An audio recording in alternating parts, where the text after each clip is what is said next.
Hey guys, so I'm shooting a video here today to answer, actually I'm answering a question from somebody on YouTube who was watching some videos of mine and had some questions, actually had some pretty good questions regarding deadlifting and squatting in relation to lower back pain. So there was a few questions that I thought were really, they covered some topics that were really interesting, and I thought, well, let me put a video together to address it. Maybe it'll help some other people out there as well who might be having some similar issues. So this is from, I'm going to read off my little script here. I had to print this out because I want to make sure I covered the questions. There was a lot in here. I know my videos tend to get a little bit long, so I'm going to try my best to keep things moving. So hopefully you just bear with me as I go through. So getting to the first thing, this is from Tashmu. So Tashmu, you asked me, you have apparently a physiotherapist who is advising against you doing squats and deadlifts. So Tashmu, you write, they say because too much pressure on the bar puts on the spine when you're squatting, makes kyphosis worse. And when deadlifting, people push their asses back to avoid arching, and this will make lordosis worse. So to address it, I'll address the squatting first. Look, squatting or deadlifting, let me put it to you this way.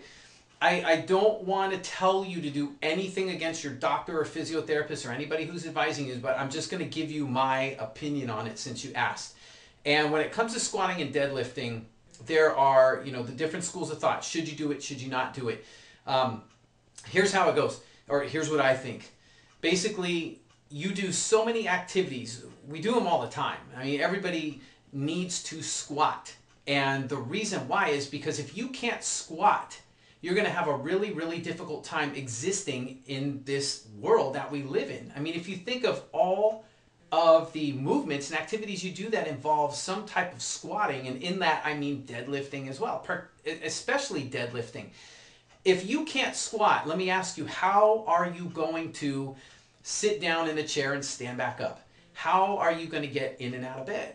How are you going to bend down to pick things up around the house? I do it all the time in the yard, in the house, laundry baskets and breaking leaves and doing yard work and getting in and out of a car. Even I have a 4-year-old daughter. I pick her up all the time.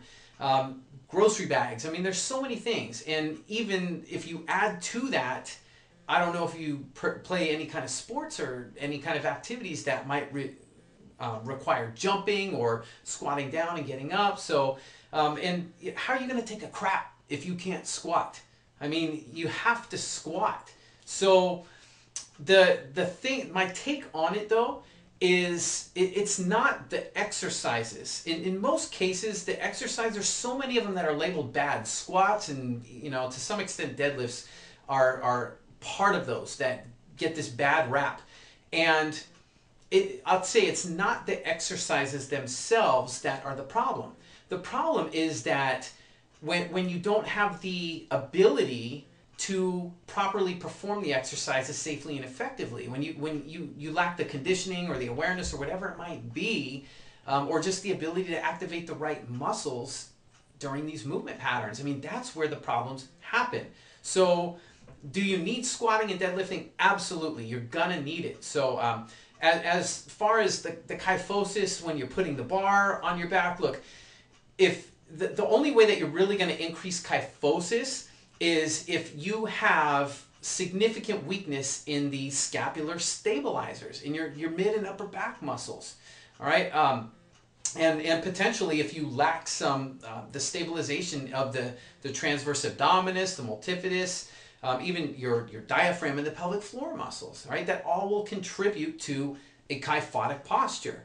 And that's where these things happen. So again, it's not the exercise itself. It's if you have the ability to activate the right muscles in the right sequence. Same thing goes for deadlifting. With deadlifting, I put a little diagram up here. So what happens when you squat down in that deadlift, if you're holding a bar in front of your body, you're front loaded with that bar, then what's going to happen as the bar travels, it's traveling more in front of you. So there's going to be more of a forward pull, more of a forward movement with the load. So if you look at the distance of the load from your body, right, in here, you'll see that when you're front loaded, it's going to move a little bit farther away from you. So what this can do is, yeah, potentially it can cause you to have to, you know, push your butt back further, and might increase a little bit of that lordosis. But here's where the bigger problem is. When you're moving into that pattern, your abdominal muscles, so you've got two things going on here. One, you've got the outer unit muscles, right? The abdominal, the rectus abdominis, you've got the external obliques, the internal obliques. So you've got those guys. And if you look at, if this is even the rectus abdominis here, what's happening is it's going under a stretch. It's going under a lengthening when you are deadlifting, when you're squatting down, right? So during this lengthening though, this is where it's really, really important to have proper stabilization. You have to be able to keep these muscles activated and on while they're lengthening. So that's what's going on. And if you lack the ability to do that, then what's going to happen is, yeah, there's going to be you're taking away stabilization of the spine. And I'll go a little bit more into this. There's deeper muscles that are involved in the inner unit. And the deeper muscles are your transverse abdominis, your multifidus, your pelvic floor muscles, your diaphragm. These are all muscles that are involved not only in stabilization of your spine, but also in stabilizing your trunk. Right? They're involved also in creating what's called intra-abdominal pressure. It's just basically creating pressure inside your abdominal cavity and pushing up into the thorax as well, that helps stabilize your trunk. So again, it's not the deadlift itself that will cause the lordosis. It's a lack of being able to activate these inner unit and outer unit muscles, particularly when we're looking at the abdominal complex. And this does go into the hip complex as well. So one of the solutions you can do, if you can't properly activate the right muscles in the forward loaded deadlift, is to hold a pair of dumbbells at your sides. So what will happen is when you're holding, your arms are going to be down here, right? And so when you have the dumbbells, they're going to be, more like down into here, right? Don't take it as an absolute proximity and measure things here. It's, YouTube video and everything. I'm just trying to give you an idea. They're going to be a lot closer to your body, a lot closer to your hips, so it's going to be a lot less strain on the lower back. All right, so hopefully that helps address that one. All right, can you address certain exercises? You read a lot of research. It says I should strengthen my hip extensors, stretch the hip flexors, low back is too tight, strong, and the abdominals are too weak. They advise to strengthen the posterior chain, but doesn't all posterior chain movements also strengthen the lower back? I'm a bit confused. Great question. That's an absolutely great question. And when it comes to this is something that I've heard about it all the time, and I read about it all the time. And yes, it's out there. People are talking about it. Fitness professionals, and there's some therapists out there that will advise and then strengthen the posterior chain. Okay, so you're absolutely right when you ask if those movements strengthen the lower back. Yes, the posterior chain. Any movements involving the posterior chain are designed to strengthen all of the extensors from the hips to the trunk, including the lower back, and even up into the neck, the cervical column. So the problems, though, that happen with the posterior chain isn't so much about whether or not they strengthen the lower back or whether they don't. What happens, what I've realized that happens with most people is when there's an imbalance in the posterior chain. So there's a lot of talk that says, in fitness circles, that says, don't train muscles, train movements. And that sounds great because it means, we need to be training movement patterns that are more beneficial for us and have better carryover into the activities we do. Well, that's great, but really it's a misguided kind of statement, because we've got to flip that around. It's also very important. I'd say throw that out first. That doesn't become important until you can train muscles before the movements. Because you can take posterior chain movements, and if you have weakness in the hip extensors, then what's going to happen is you can do all the posterior chain movements in the world. All you're going to do, though, is with a lack of strength or ability of the hip extensors to do their job, then the lower back extensors are going to be forced to have to compensate. And it gets even worse with a lot of people don't just have lower back problems, they have neck problems as well. So a lot of times they get tied up not only with the lumbar extensors, but also the cervical extensors as well. And they have back and neck problems and shoulder problems and all kinds of stuff going on. So it's when you're doing posterior chain movements, the idea, at least the way I look at it, is to create a balance between the hip extensors and the lumbar extensors, and even with the cervical extensors, create balance within them. All right, so if your lumbar extensors are doing all the work, then you have to target those hip extensors a lot more effectively. So yes, the posterior chain movements do strengthen the lower back, but what you're looking for is to balance things out. And that's what happens with a lot of people. They end up with the lower back problems because primarily the hip extensors are really, really weak. All right.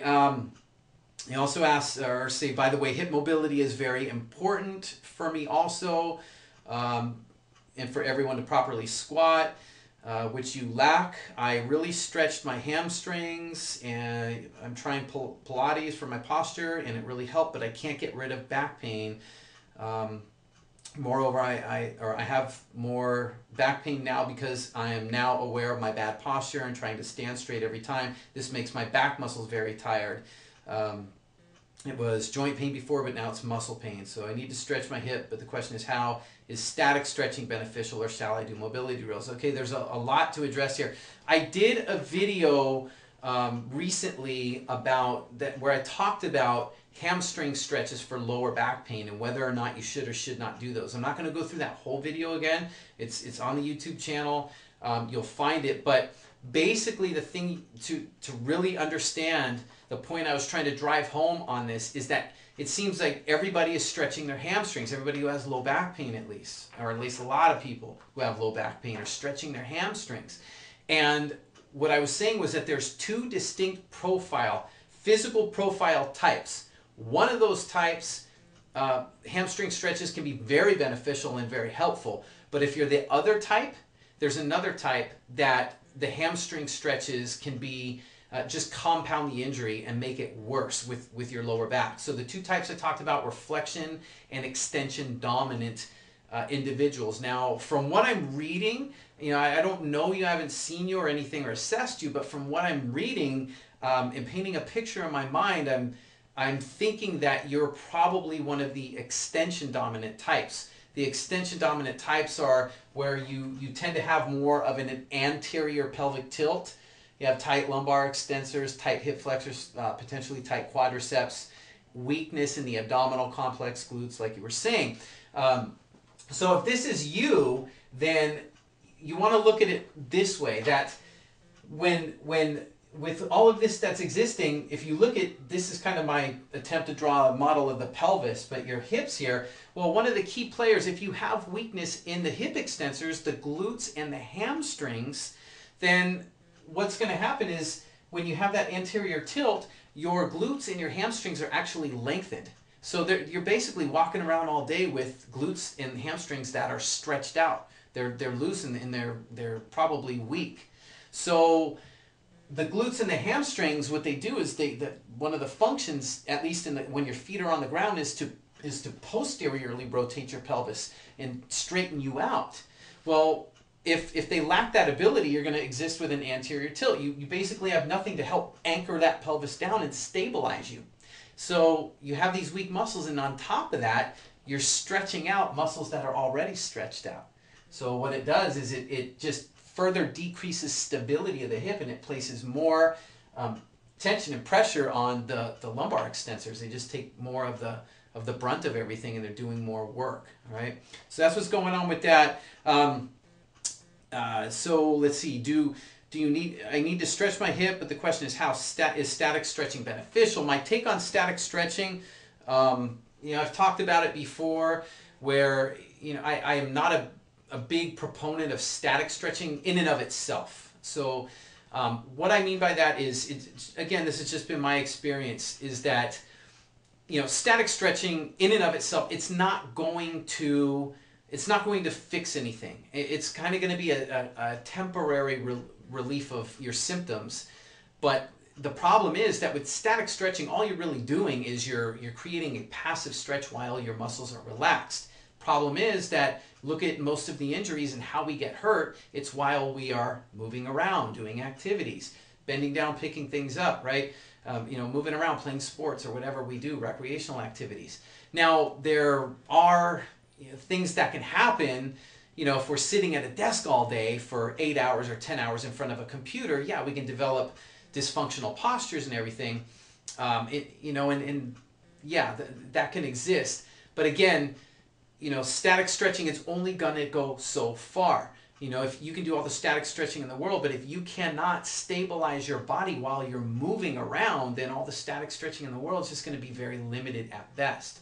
So the way that I have used static stretching has been, if somebody has inhibition to the point where they cannot activate the muscles that I want them to activate. So in your case, let's look at what we were talking about, the glutes and the hamstrings, the hip extensors. Well, let's say that you know you want to activate those muscles and you need to retrain them. But let's say that your lumbar extensors and your hip flexors are just, and your quadriceps are so tight that they are inhibiting the hip extensors from working, right? If that's the case, then yeah, before you train the hip extensors, then you might need to do some static stretching just to try to mobilize everything and get things a little bit back in balance to where the muscles in the hip extensors can actually have some activation, that you can get it out of there.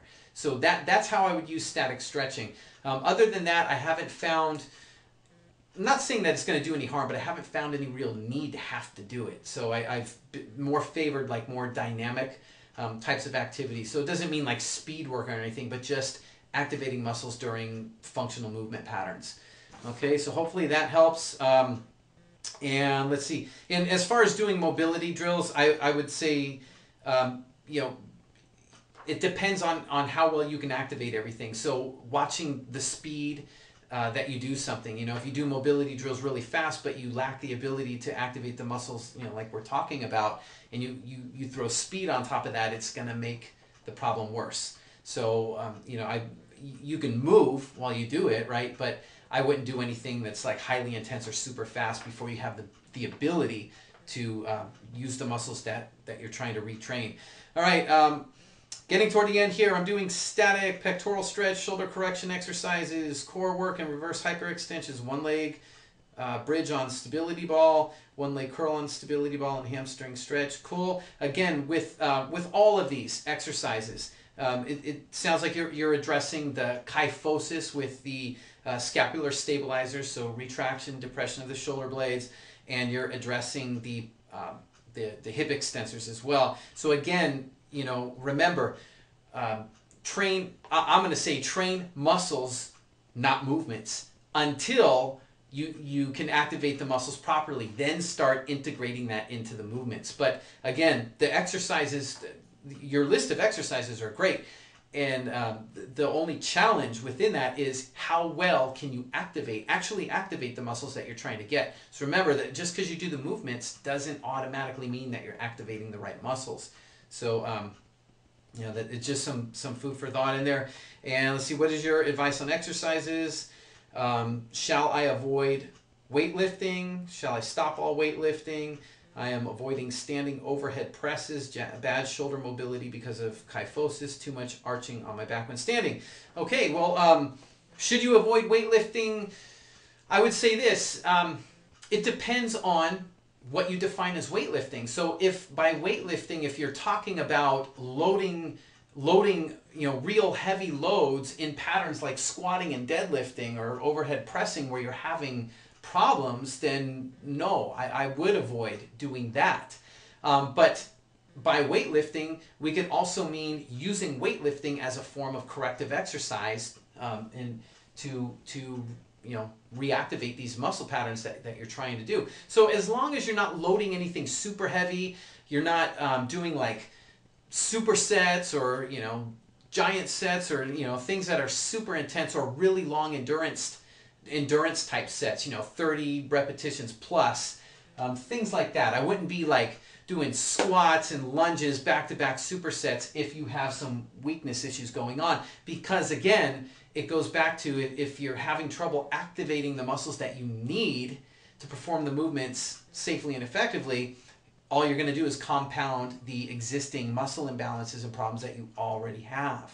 So, but we can also think of weightlifting. It doesn't have to always mean just lifting like a barbell, right? You can use dumbbells, you can use resistance bands, you can use just your own body weight and do all sorts of different movements and muscle activation patterns and everything to work. So should you avoid all forms of training, like weightlifting type training? Well, absolutely not, because if you're not doing any of it, how are you going to train these muscles that you need to work? How are you going to get rid of low back pain? We have to train it, right? It's not going to get better if we don't do anything. So it's just being a little more selective about what you're labeling weight training and how you're doing it. That's all it comes down to. So stick with it, but just be a little bit more selective about what you're doing.